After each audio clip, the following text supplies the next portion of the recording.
Hi කොහොමද ඉතින්? ඔන්න මම අද අරගෙන ආවා සිංහල අච්චාරුවක් හදන රෙසිපි එකක්.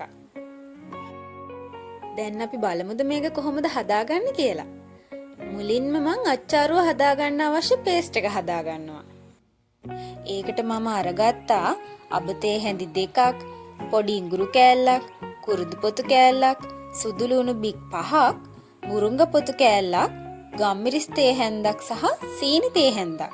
ඊට අමතරව කහ කුඩු චුට්ටකුයි ලුණු කුඩුයි විනාකිරි තමයි ඕන වෙන්නේ.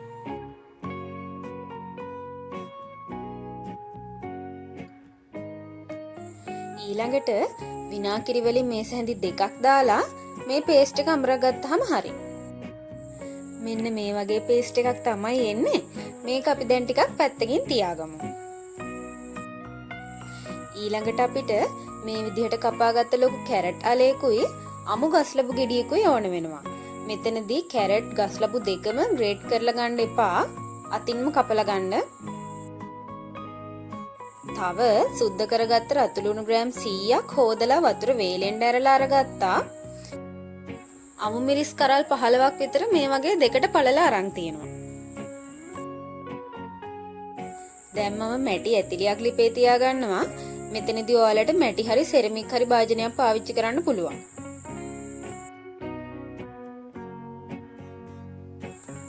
ඒකට විනාකිරි කෝප්පයක් දාගන්නවා.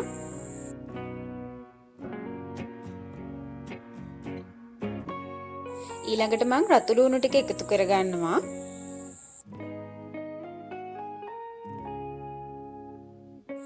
රතු ලුණු ටික තප්පර 20ක් විතර කලවම් කර කර ලිපේ තියාගත්තාම ප්‍රමාණවත්. ගොඩාක් වෙලා රතු ලුණු තඹ ගන්න අවශ්‍ය වෙන්නේ නැහැ.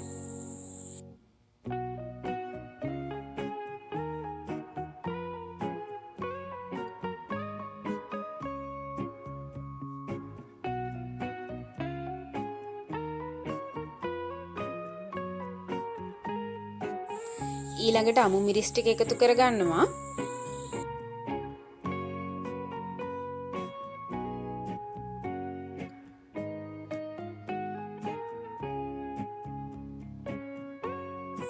අමු මිරිස් ටික තප්පර 10ක් තියාගත්තාම ප්‍රමාණවත්.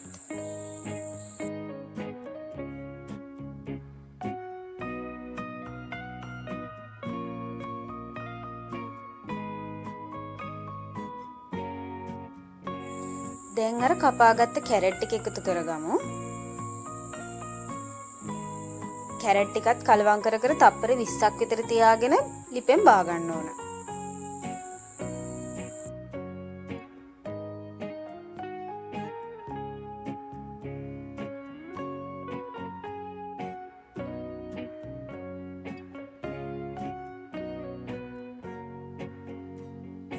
කැරට් ටිකත් අයින් කරගත්තට පස්සේ මම මේ විනාකිරියකට ලුණු කුඩු තේ හැඳි කාලකුයි කහ කුඩු තේ හැඳි කාලකුයි එකතු කරනවා.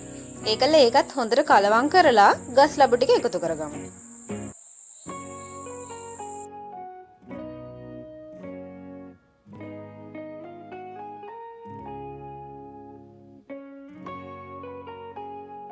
ගස් ලබු ටික නම් තප්පර 25ක් විතර තියාගන්න ඕන. මේකේ සුදු පාට ගතිය නැති වෙලා ලස්සන කහ පාටක් එනකන් වගේ ගස් ලබු ටික තියාගන්න ඕන. ගස් ලබු ටිකත් අයින් කරාට පස්සේ මේ ඉතුරු වෙන විනාකිරි වල වතුර කලවම් වෙලා තියෙන හින්දා ආයි කිසිම දෙයකට මේ විනාකිරි පාවිච්චිට ගන්න බෑ.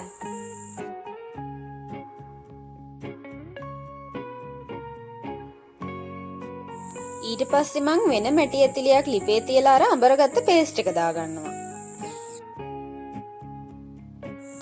ඊට පස්සේ ඒකටම විනාකිරි තේ හැන්දකුයි කහ තේ හැඳි කාලකුයි ලුණු තේ හැඳි කාලකුයි එකතු කරගන්නවා.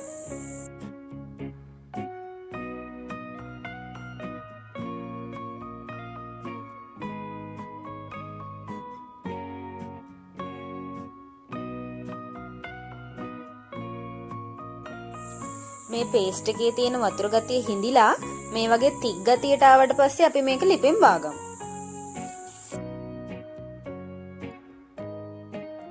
දැන් මේකට විනාකිරි කෝප්ප කාලක් එකතු කරගන්නවා.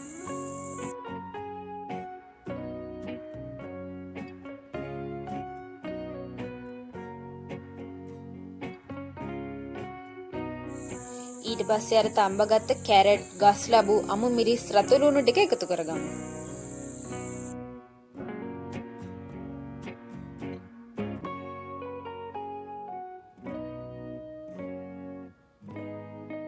දැන් මේ ටික හොඳට අපි කලවම් කරගමු. මෙතනදී මේක කලවම් කරන්න ගන්න හැන්ද වතුර නැති වෙන්න හොඳට වේලිච්ච එකක් ගන්න. ඒ ටික කලවම් කරාට පස්සේ ඔන්න මම මැටි මුට්ටියකට මේ ටික දාගන්නවා. මේ මැටි මුට්ටියත් මං හොදලා වතුර පොඩ්ඩක්වත් නැති වෙන්න වේලලා තමයි අරන් තියෙන්නේ. මෙතනදීත් මැටි මුට්ටියක් වෙනුවට ඕගොල්ලන්ට සෙරමික් භාජනයක් පාවිච්චි කරන්නත් පුළුවන්.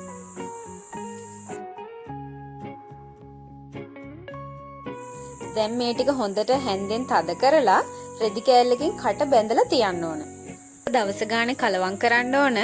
දවස් 3කට විතර පස්සේ කන්න ගන්නව නම් තමයි වඩාත් රසවත් වෙන්නේ. ඔන්න ඔහොම තමයි සිංහල අච්චාරුවක් හදාගන්නේ. ඔයාලත් මේ විදිහට හදලා බලලා අනිවාර්යෙන් කමෙන්ට් එකක් දාන්න. මේ වීඩියෝ එකට කැමති නම් ලයික් කරලා අපිව සබ්ස්ක්‍රයිබ් කරන්න. තවත් රසවත් රෙසිපි එකක් කරන්න අපි ඊගා වීඩියෝ එකකින් ආයෙත් හම්බෙමු. එතකන් ඔයාලට සුබ දවසක්.